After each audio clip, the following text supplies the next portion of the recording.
Pwede nga daw natin turuan ng puso kung paano magmahal.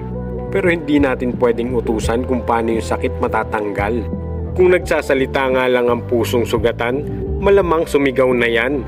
Dalhin niyo ako sa pinakamalapit. Sa pinakamalapit sa tabi ng aking mahal. Siyempre masakit, kumikirot. Buti pa nga yung masakit na ulo pwedeng idaan sa hilot. Buti pa nga yung masakit na ngipin pwedeng mabunot. E paano yung puso kung binabalot ng sakit? Pwede bang madukot?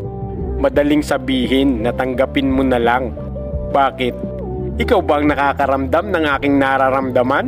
Nandun ka ba nung araw na pinaparamdam namin sa isa't isa ang aming pagmamahalan?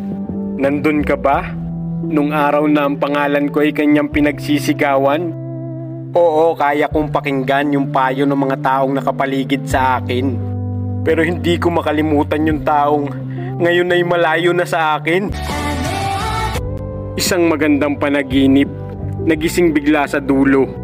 Pagmamahalan na mainit, ngayon kasing lamig na ng yelo.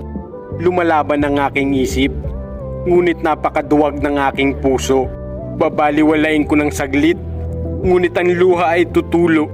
Kumapit ako sa pangako, na tila naging biro. Gumuhit sa aking puso ang tuluyan mong paglayo. Sabi nila ang mga ganitong bagay ay pagsubok para lalo tayong tumibay. Ngunit ang sakit na aking nararamdaman ay tila dadalin ko habang buhay.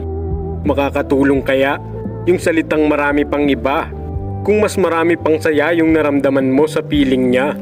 Makakatulong ba ang pagpikit ng mata kung hanggang sa panaginip nakikita kita?